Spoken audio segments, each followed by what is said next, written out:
سیرت خاتم الانبیاء پارٹ 17 سن 3 ہجری غزوہ غطفان وغیرہ۔ غزوہ غطفان اور آپ کے خلق عظیم کا معجزہ۔ سن 3 ہجری میں 450 آدمی کو لے کر دعصور بن حارث محاربی مدینہ طیبہ پر حملہ کرنے کے لیے چلا۔ حضرت صلی اللہ علیہ وسلم مقابلے کے لیے تشریف لائے تو سب نے بھاگ بھاگ کر پہاڑوں میں پناہ لی۔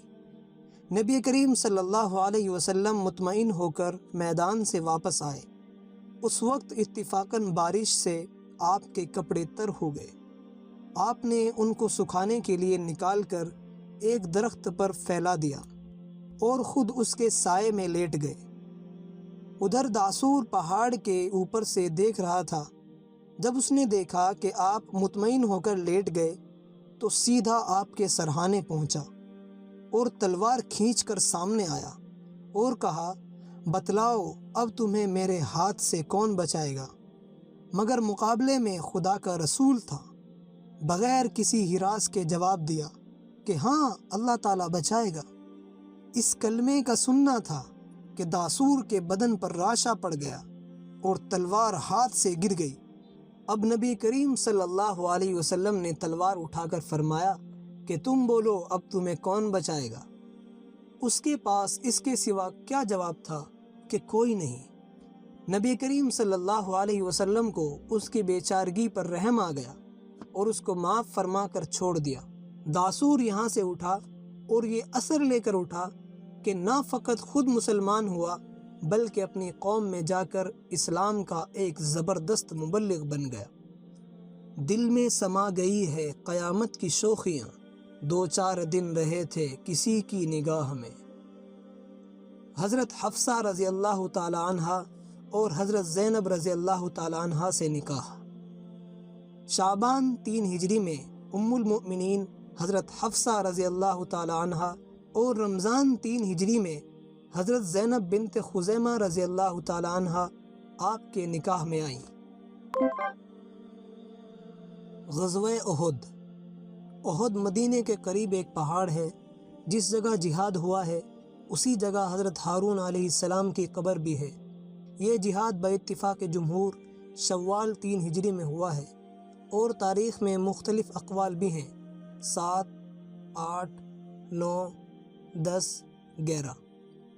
بدر کے شکست خوردہ مشرکین نے سال بھر کے بعد جب کچھ ہوش سنبھالا تو حرارت انتقام بھڑکنے لگی اور اس مرتبہ نہایت اہتمام سے مدینہ پر چڑھائی کا ارادہ کیا اور اس غرض کے لیے 3000 جوانوں کا لشکر پورے ساز و سامان کے ساتھ مدینہ کی طرف بڑھا، جن میں 700 زرہیں اور 200 گھوڑے اور 3000 اونٹ تھے اور 14 عورتیں بھی اس غرض کے لیے ساتھ تھیں کہ مردوں کو غیرت دلائیں اور اگر بھاگیں تو انہیں لعنت و ملامت سے شرماویں۔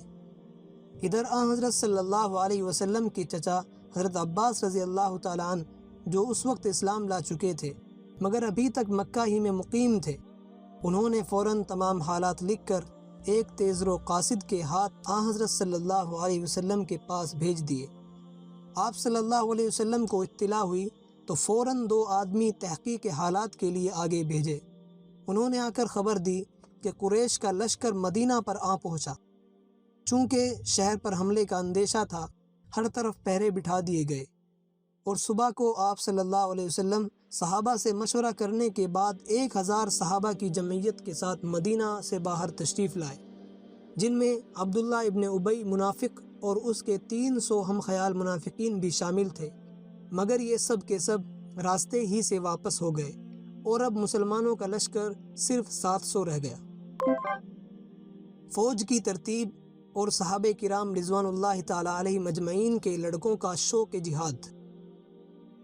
مدینہ سے نکل کر جب فوج کا جائزہ لیا گیا تو کم سن بچے واپس کر دیے گئے، مگر بچوں میں جہاد کے شوق و ذوق کا یہ عالم تھا کہ جب رافع بن خدیج سے کہا گیا کہ تمہاری عمر کم ہے، تم واپس جاؤ، تو پنجوں کے بل تن کر کھڑے ہو گئے کہ اونچے معلوم ہونے لگے، چنانچہ وہ جہاد میں لے لیے گئے۔ سمرہ ابن جندب جو ان کے ہم عمر تھے، جب انہوں نے یہ دیکھا تو عرض کیا کہ میں تو رافع کو لڑائی میں پچھاڑ دیتا ہوں، اگر یہ جہاد میں لیے جائیں گے تو مجھے بھی بدرجہ اولیٰ لینا چاہیے۔ ان کے کہنے کے موافق دونوں میں مقابلہ کر دیا گیا۔ سمرہ نے رافع کو پچھاڑ دیا اور ان کو بھی جہاد میں لے لیا گیا۔ کیا اشاعت اسلام کو بزور شمشیر کہنے والے ان قربانیوں کو دیکھ کر بھی اپنے افتراء سے نہ شرمائیں گے؟ الغرض، مقابلے پر پہنچ کر نبی کریم صلی اللہ علیہ وسلم نے صف آرائی فرمائی۔ احد پہاڑ کی پشت پر تھا، اس لیے اس کی طرف سے غنیم کے آنے کا احتمال تھا۔ آپ صلی اللہ علیہ وسلم نے 50 آدمی پہاڑ پر پہرے کے لیے کھڑے کر دیے اور ارشاد فرمایا کہ مسلمانوں کو فتح ہو یا شکست، مگر تم اپنی جگہ سے نہ ہلنا۔ لڑائی شروع ہوئی اور دیر تک گھمسان کی لڑائی کے بعد جب فوجیں ہٹیں تو مسلمانوں کا پلہ بھاری تھا۔ قریش بدحواس ہو کر منتشر ہو گئے۔ مسلمانوں نے مال غنیمت جمع کرنا شروع کر دیا۔ یہ دیکھتے ہی وہ لوگ بھی اپنی جگہ چھوڑ کر یہاں آ گئے جن کو عقب کی جانب پہاڑ پر نگرانی کے لیے مقرر فرما دیا تھا۔ ان کے امیر عبداللہ بن جبیر رضی اللہ تعالیٰ عنہ نے بہت منع کیا، مگر وہ یہ سمجھ کر کہ اب یہاں ٹھہرنے کی ضرورت نہیں رہی، یہاں سے ہٹ گئے، نہ رکے اور یہاں صرف چند صحابہ رہ گئے۔ یہ دیکھ کر خالد بن ولید نے، جو ابھی تک مسلمان نہ ہوئے تھے اور کفار کی طرف سے لڑ رہے تھے، عقب کی جانب سے دفعتاً حملہ کیا۔ عبداللہ بن جبیر اور ان کے باقی ماندہ چند ساتھیوں نے نہایت جاں بازی کے ساتھ ان کا مقابلہ کیا۔ بالآخر سب کے سب شہید ہو گئے۔ اب راستہ صاف ہو گیا تو خالد اپنے دستے کے ساتھ مسلمانوں پر ٹوٹ پڑے اور دونوں فوجیں اس طرح مل گئی کہ خود مسلمانوں کے ہاتھ سے مارے گئے۔ مصعب بن عمیر رضی اللہ تعالیٰ عنہ شہید ہوئے۔ یہ چونکہ حضرت صلی اللہ علیہ وسلم کے ساتھ مشابہ تھے، ان کی شہادت سے یہ مشہور ہو گیا کہ حضرت صلی اللہ علیہ وسلم شہید ہو گئے۔ اور بعض روایات میں ہیں کہ کسی شیطان یا مشرک نے زور سے یہ آواز دی تھی کہ محمد قتل ہو گئے۔ اس خبر کا مشہور ہونا تھا کہ مسلمانوں کی فوج میں مایوسی چھا گئی۔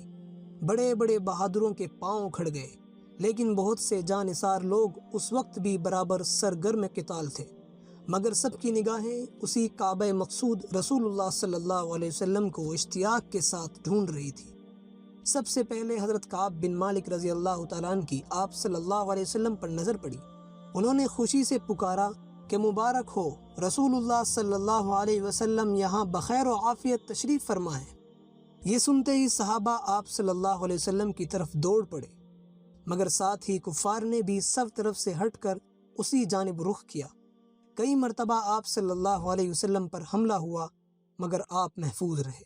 ایک مرتبہ جب کفار نے ہجوم کیا تو ارشاد ہوا کہ کون مجھ پر جان دیتا ہے۔ حضرت زیاد بن سکن مع 4 اصحاب کے آگے بڑھے، سب کے سب نہایت دلیرانہ جاں بازی کے ساتھ شہید ہو گئے۔ جب زیاد زخمی ہو کر گرے تو ارشاد فرمایا کہ ان کا لاشا قریب لاؤ۔ لوگ اٹھا لائے۔ اس وقت تک کچھ جان باقی تھی، قدموں پر منہ رکھ دیا اور اسی حالت میں جان دے دی۔ سبحان اللہ۔ آپ صلی اللہ علیہ وسلم کے چہرے انور کا زخمی ہونا۔ قریش کا مشہور بہادر عبداللہ بن امیہ صفوں کو چیرتا ہوا آگے بڑھا اور حضرت صلی اللہ علیہ وسلم کے چہرے انور پر تلوار ماری، جس سے خود کی 2 کڑیاں چہرے مبارک میں گھس گئیں اور ایک دندان مبارک بھی شہید ہو گیا۔ حضرت صدیق اکبر رضی اللہ تعالیٰ عنہ خود کی کڑیوں کو زخم سے نکالنے کے لیے آگے بڑھے تو ابو عبیدہ ابن جراح رضی اللہ تعالیٰ عنہ نے قسم دی کہ خدا کے لیے یہ خدمت مجھے کرنے دو، اور خود آگے بڑھ کر ہاتھ کے بجائے اپنے منہ سے ان کڑیوں کو کھینچا تو پہلی مرتبہ میں ایک کڑی نکلی، مگر ساتھ ہی اس کے زور سے ابو عبیدہ رضی اللہ تعالیٰ عنہ کا ایک دانت بھی گر گیا۔ یہ دیکھ کر دوسری کڑی نکالنے کے لیے پھر حضرت صدیق رضی اللہ تعالیٰ عنہ بڑھنے لگے تو ابو عبیدہ رضی اللہ تعالیٰ عنہ نے پھر قسم دے کر ان کو روکا اور خود ہی دوبارہ اسی طرح منہ سے دوسری کڑی نکالی، جس سے ابو عبیدہ رضی اللہ تعالیٰ عنہ کا دوسرا دانت بھی گر گیا۔ آپ ایک گڑھے میں گر پڑے جو کفار نے اسی لیے بنایا تھا کہ مسلمان اس میں گریں۔ صحابہ کرام رضوان اللہ تعالیٰ علیہم اجمعین کی جان نثاری۔ یہ دیکھ کر جاں باز صحابہ آپ پر چھا گئے۔ تیروں اور تلواروں کی بارش ہو رہی تھی، مگر یہ سب صحابہ اپنے اوپر لیتے تھے۔ حضرت ابو دجانہ رضی اللہ تعالیٰ عنہ جھک کر آپ کی ڈھال بن گئے، جو تیر آتا وہ ان کی پشت میں لگتا تھا۔ حضرت طلحہ رضی اللہ تعالیٰ عنہ نے تیروں اور تلواروں کو اپنے اوپر روکا، جس سے ہاتھ کٹ کر گر گیا۔ اور جنگ کے بعد دیکھا گیا تو ان کے بدن پر 70 سے زیادہ زخم تھے۔ ابو طلحہ رضی اللہ تعالیٰ عنہ ایک ڈھال کے ذریعے آپ کی حفاظت کر رہے تھے۔ آپ صلی اللہ علیہ وسلم جب گردن اٹھا کر فوج کی طرف دیکھتے تو ابو طلحہ رضی اللہ تعالیٰ عنہ کہتے تھے، یا رسول اللہ، آپ سر نہ اٹھائیے، نصیب اعداء کوئی تیر نہ لگ جائے، اس کے لیے آپ سے پہلے میرا سینہ موجود ہے۔ ایک صحابی نے عرض کیا، یا رسول اللہ، اگر میں قتل ہو گیا تو میرا ٹھکانہ کہاں ہوگا؟ آپ صلی اللہ علیہ وسلم نے فرمایا، جنت میں۔ ان کے ہاتھوں میں کچھ کھجوریں تھیں جو کھا رہے تھے۔ یہ سنتے ہی انہیں پھینک کر سیدھے معرکے میں پہنچے اور سرگرم قتال ہونے کے بعد شہید ہو گئے۔ یہ قریش بدبخت بے رحمی کے ساتھ آپ پر تلواریں برسا رہے تھے، مگر رحمت للعالمین صلی اللہ علیہ وسلم کی زبان مبارک پر یہ الفاظ تھے، اللہم اغفر لقومی فإنہم لا یعلمون، اے میرے پروردگار میری قوم کو بخش دے کیونکہ وہ جانتے نہیں۔ چہرہ انور سے خون جاری تھا اور سراپا رحمت اس کو کسی کپڑے وغیرہ سے پونچھتے جاتے تھے، اور فرمایا کہ اگر اس خون کا ایک قطرہ زمین پر گر جاتا تو سب پر عذاب خداوندی نازل ہو جاتا۔ اس غزوے میں کفار کے صرف 22 یا 23 آدمی مارے گئے اور مسلمانوں میں سے 70 آدمی شہید ہوئے۔